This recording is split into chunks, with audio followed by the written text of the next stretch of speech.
I'm lost in your haze where the lights are low, drowning in the depths of your eyes. I'm ready to go. In the shadows we'll find our way. Through the night our love will stay. In your love I'm lost, I'm found. In your heart my hope is bound. Forever I'll be yours, you'll be mine. Lost in your haze, our love will shine.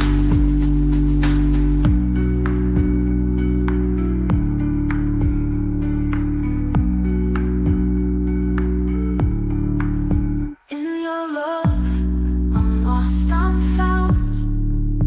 In your heart, my home is bound. Forever I'll be yours, you'll be mine. Lost in your haze, our love will shine.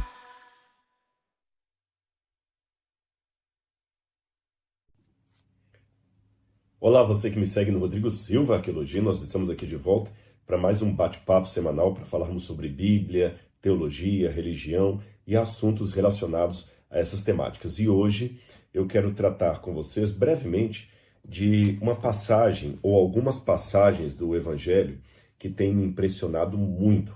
Mas antes de entrar no assunto, eu convido você que não é inscrito no canal a se inscrever. Se gostar do conteúdo, deixe o seu like, partilhe com outras pessoas e seja meu aluno também no curso A Bíblia Comentada com Rodrigo Silva, que na verdade agora não é apenas um curso, mas uma plataforma com muito conteúdo bíblico, histórico e profissional também para você, porque nós chamamos pessoas especializadas em diferentes áreas para falar, por exemplo, sobre finanças e educação de filhos. Tem muita coisa, a plataforma A Bíblia Comentada está só aumentando. O que está faltando é apenas a sua presença.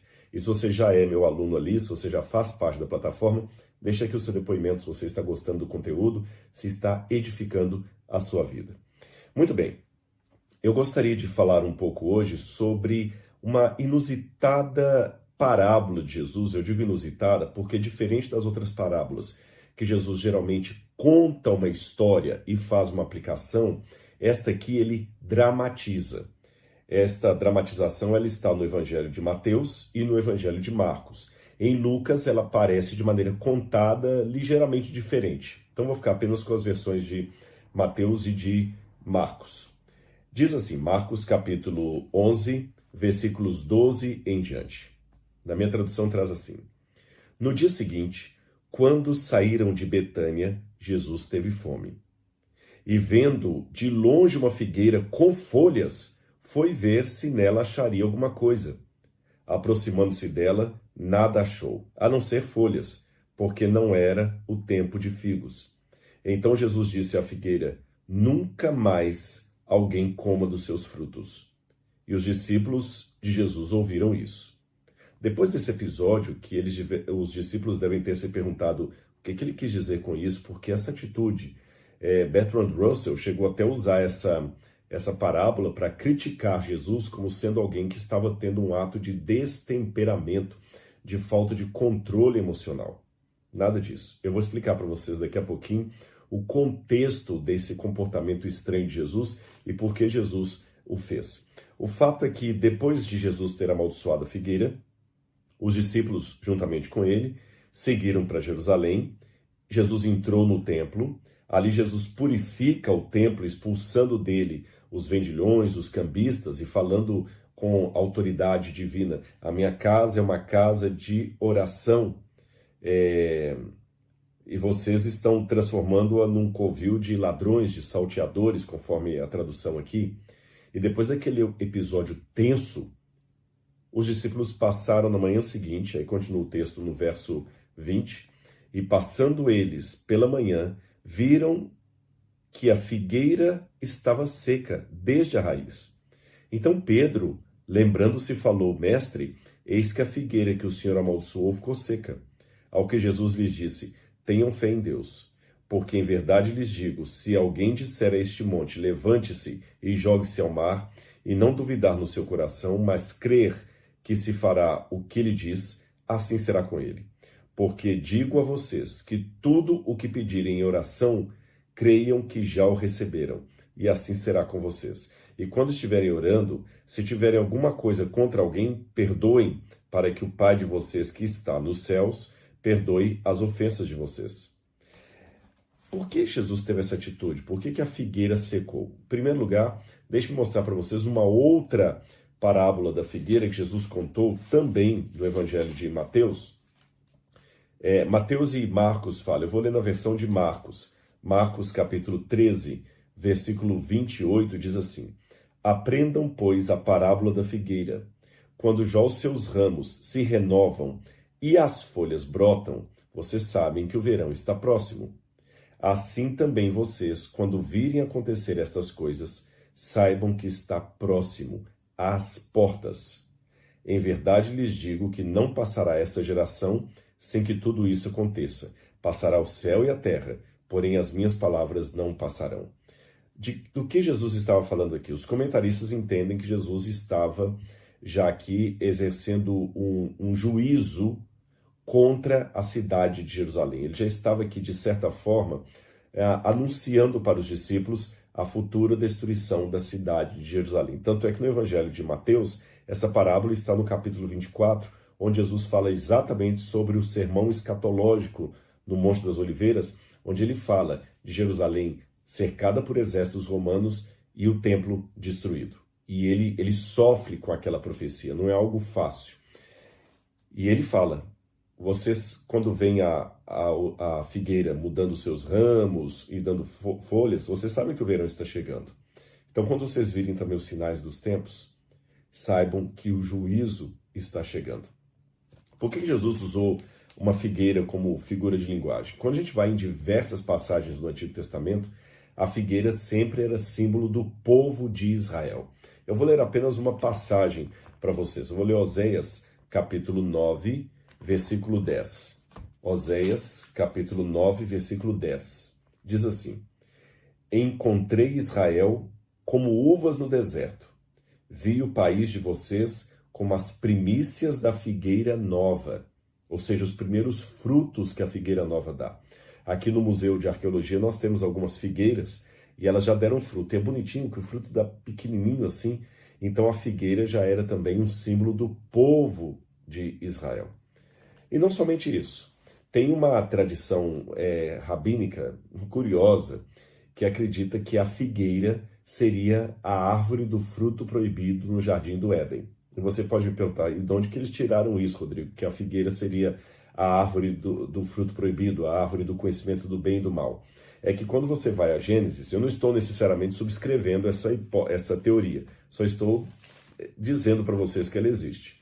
Quando você vai para Gênesis, capítulo 3, que fala da queda de Adão e Eva, quando eles caíram em pecado e tudo mais, aí diz assim, Gênesis capítulo 3, versículo 7. Vou ler o 6 também. Vendo a mulher que a árvore era boa para se comer, agradável aos olhos e árvore desejável para dar entendimento, tomou do seu fruto e comeu. E deu também ao marido, e ele comeu. Então os olhos de ambos se abriram, e percebendo que estavam nus, costuraram folhas de figueira e fizeram cintas para si. Então essa tradição judaica acredita que o fato de Adão e Eva terem feito cintas para si de folhas de figueira, e este verso está imediatamente depois deles terem comido o fruto proibido, então entende-se que a figueira seria a árvore do conhecimento do bem e do mal. Eles viram aquele figo ali, saboroso, Eva comeu, depois deu ao seu marido, e quando abriram os olhos, ali ainda diante da árvore, desesperados, eles pegaram folhas daquela árvore proibida e fizeram uma cinta para si. Ou seja, eles tentaram remediar o seu problema com o fruto do seu próprio pecado. Bom, será que isso é verdade ou não? Eu acho curiosa essa interpretação judaica. E alguns comentaristas cristãos, com base nisso, chegam a dizer que quando Jesus amaldiçoa a figueira, é como se ele estivesse simbolicamente extirpando do mundo, ou antevendo, anunciando a sua atuação de extirpar do mundo aquele pecado que entrou para uma árvore do conhecimento do bem e do mal. É como se ele amaldiçoasse aquela árvore da qual Eva comeu e veio então todo o sofrimento humano. Seria essa a analogia. Mas outros comentaristas, como eu falei, pensam que não, que a figueira aqui representa Israel. Seja como for, esse ato sui generis de Jesus, ele fazia parte das práticas pedagógicas do período greco-romano. Eu vou explicar isso para você. Desde a época dos gregos, você tem isso muito, por exemplo, entre os cínicos, Diógenes fazia isto, Sócrates fazia isto, os sofistas também faziam. Uma das formas que um professor tinha de ensinar algo aos alunos era representando o conceito através de um ato teatral. No Antigo Testamento, nós também encontramos os profetas usando o mesmo recurso dramatúrgico para ilustrar uma mensagem deles. Por exemplo, quando Oséias se ajuntou a uma mulher adúltera, prostituta, para casar-se com ela. E por que ele fez aquilo? Aquilo foi um ato profético, um ato teatral, mas não entenda esse teatral no sentido de teatro moderno da palavra. Eu disse teatral no sentido que é um ato dramatizado, tá certo? E esse ato chamava atenção para a mensagem que o profeta queria dar. Então, voltando ao caso de Oséias. Ele estava com Gomer, ele pega Gomer, que todo mundo sabia que era uma mulher de caráter duvidoso, uma mulher imoral, e ele pega aquela mulher, dá para ela o título de esposa, dá o braço para ela e começa a andar na praça. Quando ele começa a andar na praça, as pessoas viram e perguntam: o que você está fazendo? Essa mulher é impura, ela não merece ser tratada como esposa. Aí Oséias fala: vocês estão surpresos porque eu estou tratando assim, embora ela seja uma adúltera? Pois é da mesma forma que eu a estou tratando que o nosso Deus está tratando Judá e Israel, que também são adúlteros aos olhos do Senhor, porque quebraram a aliança com o Senhor. Então, se vocês estão indignados com o modo de eu tratá-la, saibam que é com essa paciência que Deus está tratando vocês. Então, esse ato profético, bem como as dramaturgias que os filósofos gregos faziam, tinha um objetivo de acentuar a temática de uma mensagem. E o ato poderia, por seu caráter inusitado, ele podia provocar no auditório duas reações. Letra A: ou ele seria estranho demais, a ponto deles perguntarem o que ele quer dizer com aquilo, ou se indignarem, como no caso do exemplo que eu dei de Oséias, que as pessoas perguntaram: por que você está fazendo isso? Ou, letra B, ele seria tão óbvio que nem precisaria explicação. Imagine, por exemplo, que eu tenho um grande amigo e ele trai a minha amizade. Então, em público, todo mundo sabendo que ele me traiu, eu simplesmente pego uma camisa que ele me deu de presente, visto a camisa e rasgo a camisa na frente de todo mundo. Não preciso falar nada. Olha que hora. A nossa amizade se foi. Se eu rasgar aqui a manga. Na cultura do Oriente Médio, especialmente a cultura judaica, até hoje, eles têm muitos atos teatrais que ilustram verdades religiosas, liturgias. Por exemplo, a Páscoa, para o judeu, é um ato teatral em família, porque o pai senta todos os filhos à mesa e ele não se limita a contar a história do Êxodo. As crianças têm que comer as ervas amargas, eles têm que comer o pão sem fermento, ou seja, eles têm que ter a mesma sensação, a mesma experiência sensorial daqueles que saíram do Egito. Então, por isso que eu falei, não basta o pai contar a história, eles têm que viver a história, dramatizá-la. Uma ceia de Páscoa dura, às vezes, de 2 a 3 horas, às vezes até 4 horas em família. Outro exemplo que eu poderia dar para vocês é o luto. Quando morre alguém na família de um judeu, a primeira coisa que ele tem que fazer é rasgar um pedaço da roupa que ele está.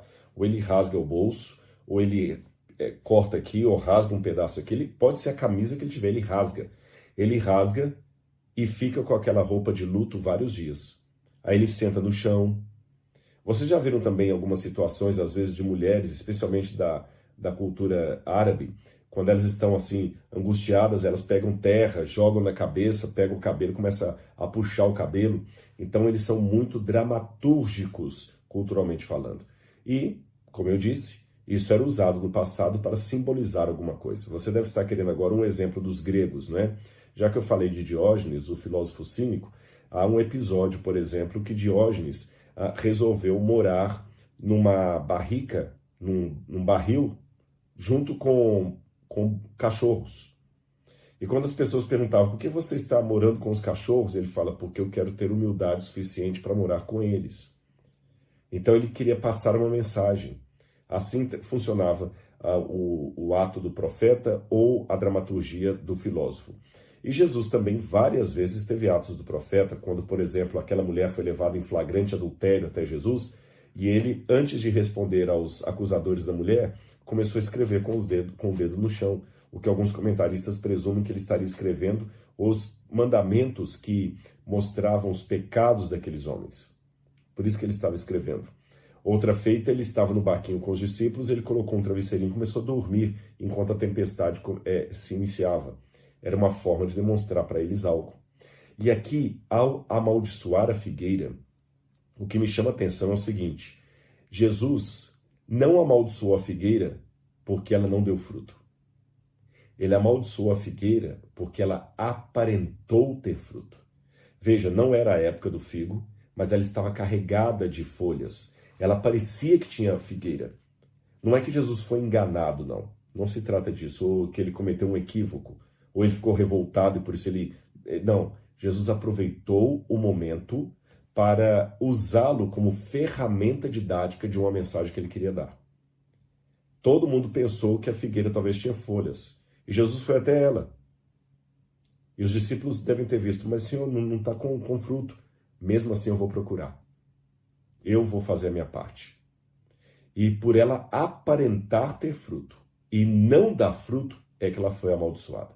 Porque se ela não aparentasse dar fruto, Jesus nem iria verificá-la. Com esse ato, Jesus estava representando para os discípulos, explicando o ato de Deus de vir buscar fruto em nós, ainda que nós não estejamos bem com Ele.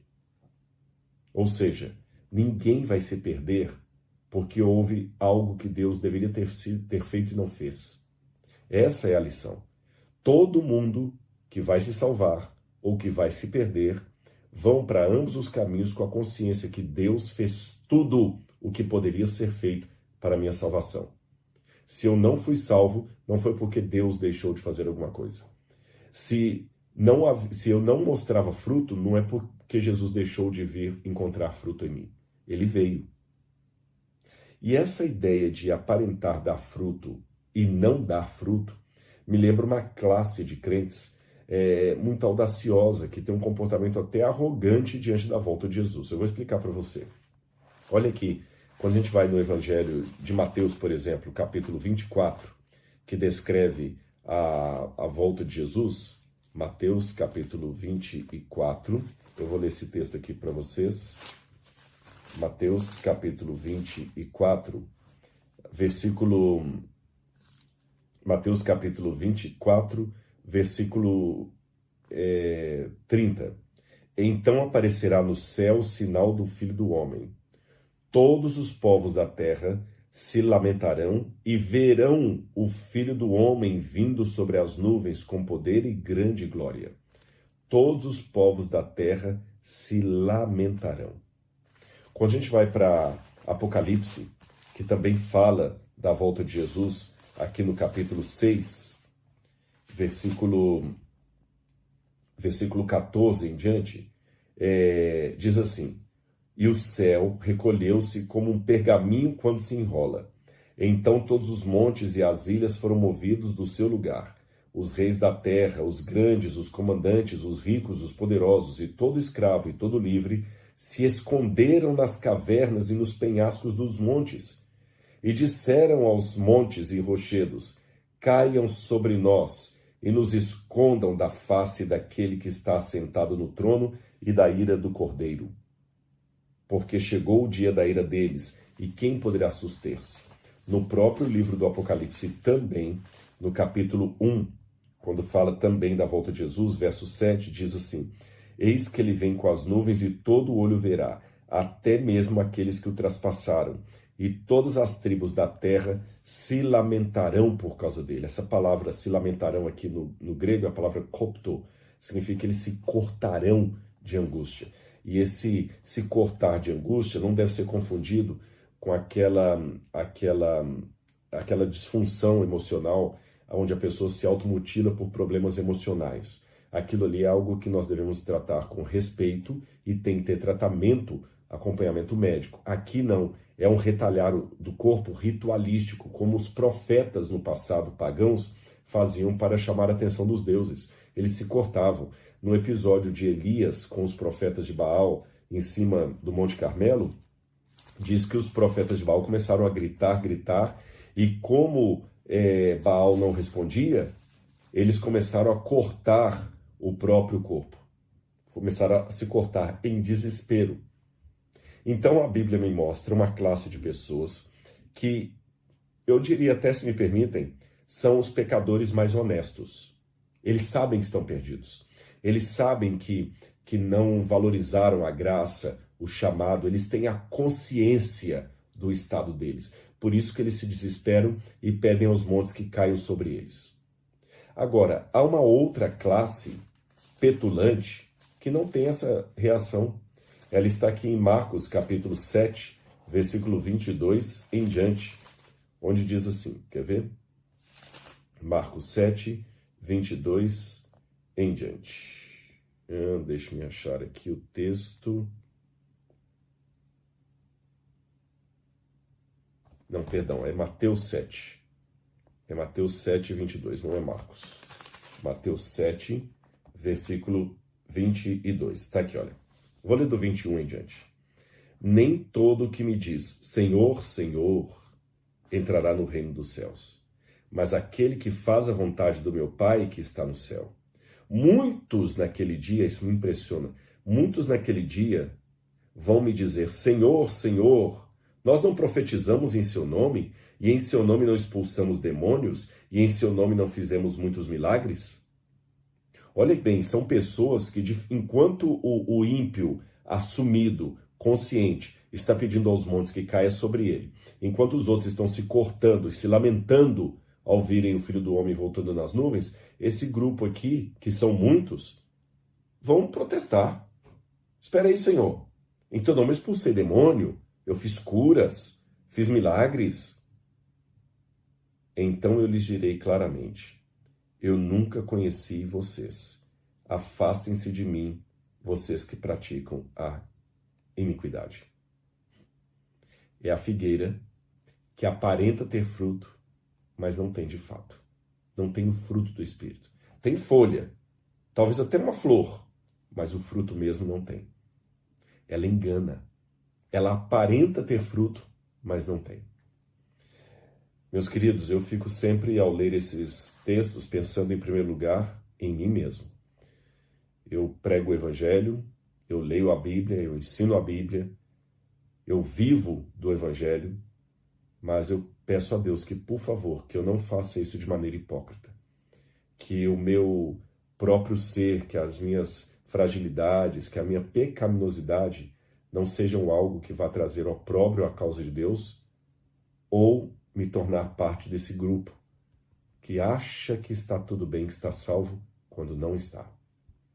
E isto que eu aplico à minha vida, eu sugiro você aplicar à sua também.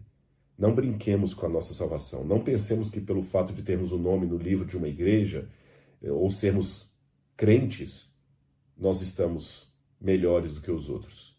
Porque o próprio Jesus também falou para os arrogantes religiosos de sua época que prostitutas e publicanos iriam entrar no céu antes deles, ou no lugar deles, que é a expressão idiomática, eles precederão vocês no reino, significa que eles vão entrar no lugar de vocês.